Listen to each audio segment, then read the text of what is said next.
And welcome to today's edition of the program Impact, reaching you live on ITV. For me, it's a happy Independence Day to you in Arias. Nigeria is 62 years old. It's cause to celebrate. We've stayed together as a nation for 62 years. It's no mean feat. Even though I wasn't here on the 1st of October to share with you our independence cake, believe me when I say that I very much had you in mind throughout the celebration.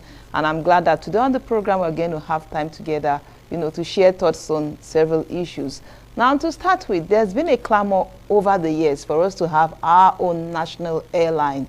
Since the defunct Nigeria Airways went away, there's been calls, and several ministers, successive administrations have tried to put a national carrier together. For one reason or the other, up till this time, it hadn't been possible. But in the past couple of weeks, we've seen a lot of activity from the Ministry of Aviation. We've seen some signs and body languages that show that in the next couple of weeks, all things being equal, we should have a national carrier, the Nigerian Air. Now, we're going to be looking at several things. Now, we had a Nigerian Airways. For one reason or the other, it went down. What are the lessons to draw from that as we venture into a new national carrier? What has been done concerning this process that is laudable, or what should be done now that is still in the early stages to ensure that we start off on a firm footing and remain on that footing, irrespective of administration come and go, minister come and go? The national carrier should be one that can be sustained. To discuss this with me on the program today, I have an aviation researcher and publisher, Mr. Godi Ike. He will be sharing with us his thoughts, starting from the Nigerian Airways saga and then on to the concessioning process of the present Nigerian Air, and some of the things he thinks that we should do to ensure that we consolidate. Further down the program, I'll be bringing you a continuation of what I did last week. Remember, I told you that no matter how bad it gets in a place, there's always something good about it.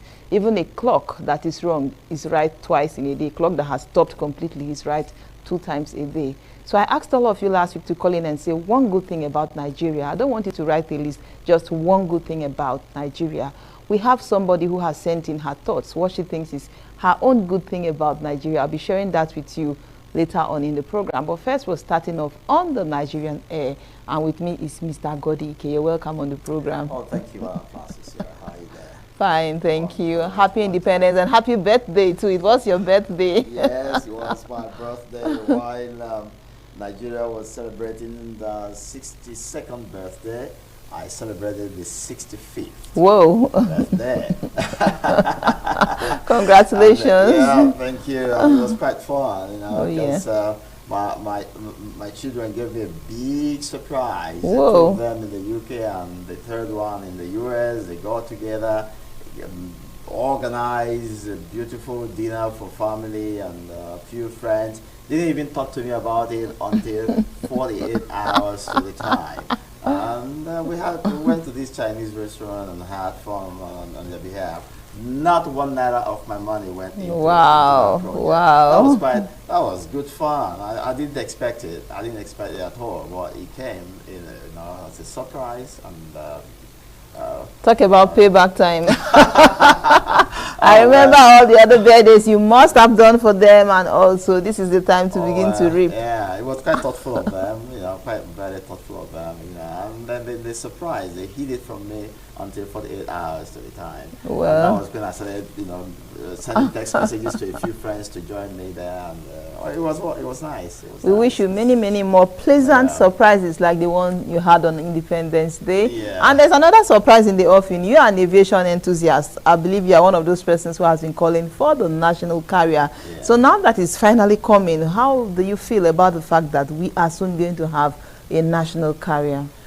Mixed feelings in the sense that I still haven't seen remarkable change in attitude. Our attitude as a people, as a government, as looking at the conduct of some of the professionals in the system.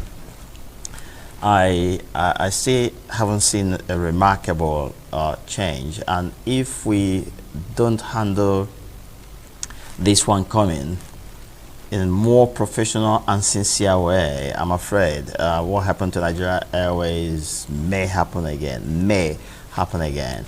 You know, but let's see how it comes. For as long as there's life and there's health, some of us are still around. When we see, we'll scream and tell the world this is happening again, and this is the trajectory, and this is how we're going to end.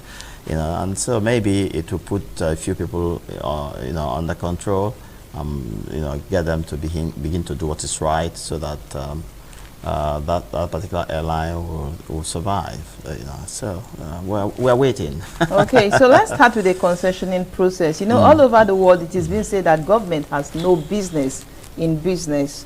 Now, the Nigerian Air, as it is going to be concessioned, with the Kenya Airways being the preferred partner, and then we equally have. How do I call it? The government has very little stakes here, just about 5% stakes here. Now, how do you see that changing the face of what has been before, where we have the government owning almost everything? Oh, well, I wish I heard names like Emirates. Okay. And, you know... sorry, the Ethiopian I even when you didn't mention, I think I remember the two airlines mentioned, Ethiopian and Kenyan. Oh, well, fairly for Kenyan Airways, I must grant it to them within the confines of the quality of operations, in Africa. Kenyan Airways has done fairly well. Even with the challenges they have out there in Kenya, that is the socio-economic and political challenges that they have in Kenya. They've done fairly well, but that's not to say that we couldn't have. If you ask me, my opinion, we should have been able to find more disciplined and successful airlines to help us, go through those teething challenges, because there's going to be, some teething challenges as we start. They will begin to show up, and it will take experienced and disciplined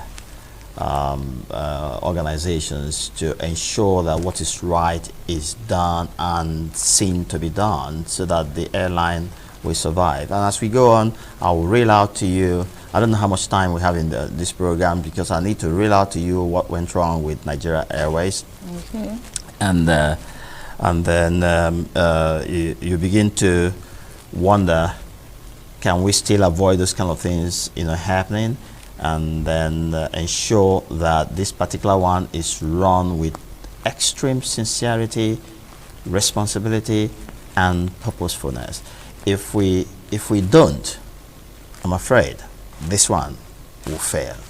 Okay, now this is coming at a time when the aviation sector is troubled. Some airlines have had to go off the market.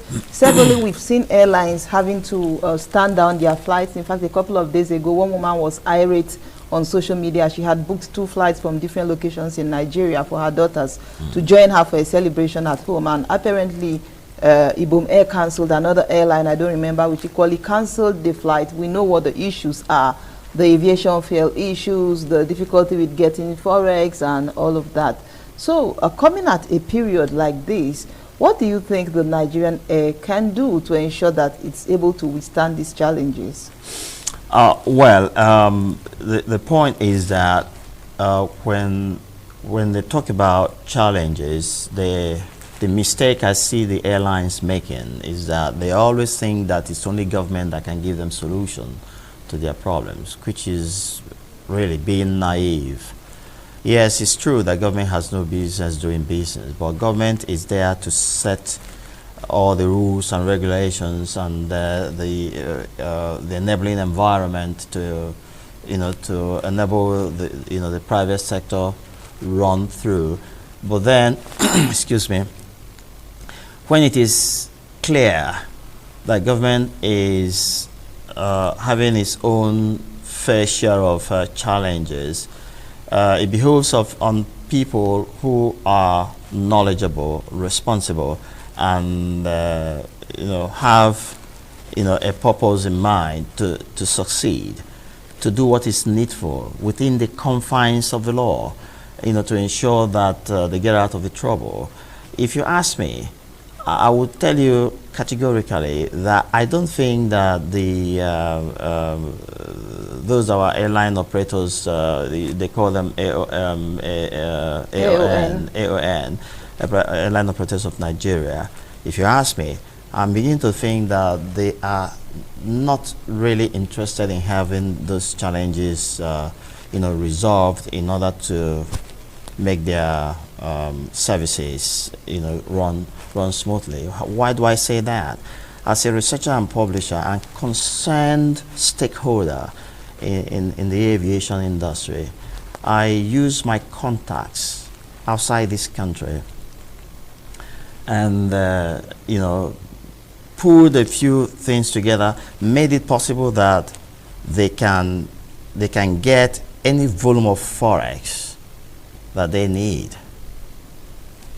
Officially, it won't be Nigeria's money, because during my research I discovered that there are some organizations that are busy, funding different nations of the world, and the beautiful thing about what they do is that you put down the local currency at the rate, mutually agreed, and they move any volume of clean money, because for anybody to operate out of Europe, then you can't be doing nonsense. Okay, they move clean money to any destination where it's required to give services. And I tell you, I've written, not just writing, I've spoken to some what's the word I'm looking for right now? FDIs? No. I've spoken to some stakeholders, serious-minded stakeholders in the industry. I don't want to mention their names. They know themselves, and they know I'm telling the truth. And even one I wrote formally and submitted. My organization can give you this service in order for you to serve Nigeria and Nigerians and those living in Nigeria better than you're doing at the moment. This excuses that, we don't have aviation fuel and therefore we can't move. We can't pay our bills because we have no access to forex. You know what I call it? They are simply blackmailing government. Okay. It doesn't have to be provided by government. Everything must not be provided by government. As far as I'm concerned, it is blackmail. All right? And so the essence of private sector is, if government is having challenges and you think it can't handle a particular thing that makes your business move smoothly, but that thing is available on the side of the private sector, you must give it a chance and see if you can get solution from that source and continue to run. You don't fold your arms or ground your services because you realize that your services are essential ones, and therefore people are going to scream that, this is nonsense, this is that, and then make all the noise in order to make the government look bad and dirty. If I didn't get involved, if I didn't seek solution and begin to sell the idea of the solution to these individuals, I would never have understood their attitude, and I would never have understood that this is just part of a smear campaign to smear government and make government look dirty and unserious. Okay.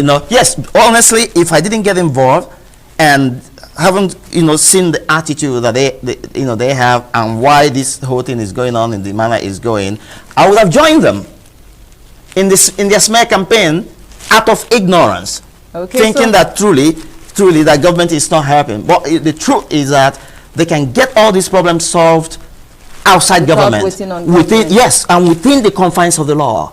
Okay. And that's my challenge. I can give them aviation fuel. I can give them forex. Fine. So you've heard it there. It's possible to go beyond the government within legal confines to get what is missing in our aviation sector that is causing us so much heartache. And so quickly, for want of time, we'd like to draw lessons from the Nigerian Airways that we can use to ensure that Nigerian air does not go the same way. Oh, wonderful. The issue of Nigerian Airways still bleeds in my heart each time I remember all the ugly activities that went on. Number one was that we had an airline that senior civil servants took as private property, government property. Now, in our usual parlance, this one our own. And you know what they were doing? Each time they had a flight, maybe for one of those multiple government meetings they attended, they would walk into the counter of Nigeria Airways, declare who the director of the so they issue them free ticket. And they board and go, sometimes in company of family, friends, and the rest of them. No payments made, and the plane is filled with non-paying passengers. Sometimes only about 40 or 50% of the passengers in the airplane would have paid. And remember, each time you take to the air, the plane is consuming money, burning fuel, wearing out components that will accumulate a number of flight hours before they will go for their checks and have them changed, and those were in dollars. They are still in dollars still today because we don't yet have good enough facilities to do some of those higher level checks, such as C check and D check, right. And so in that fashion, Nigeria Airways was spending more than it was raking in. Another thing that happened was that the staff of the office of Nigeria Airways, where they were selling tickets, this one I experienced personally, because I used to be known at the Apapa office in those days as Must Fly. That was the nickname they gave to me, because at that time I was a young business man. I was traveling to, or rather, I made several trips. I made several trips to the UK, to the US, and to Hong Kong and Taiwan. I made a couple of those trips, and so there was racketeering. Yes, each time I walked into the Nigeria Airways office in Apapa, they would say, "Oh, tickets were all gone," and then in a moment you find officials, milling around, whispering to each other. In 1 second, a ticket showed up, and I paid. Do you know what they were doing? They were taking up seats. Some of them having shops, even though as officials of government, as Nigeria Airways staff, they had their shops in Balogun Market in Lagos.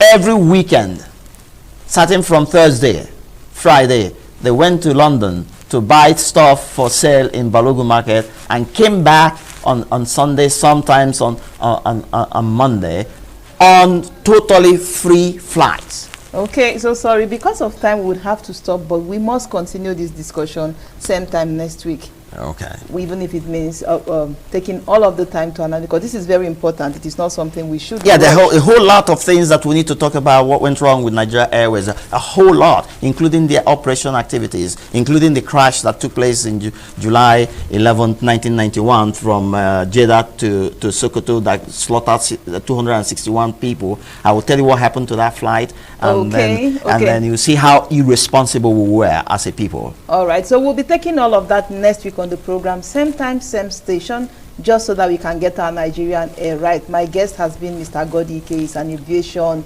researcher and publisher. Thanks for coming, sir. Oh, thank you very much, Francisca. And that's the size of our package for today. Thanks for watching. Bye for now.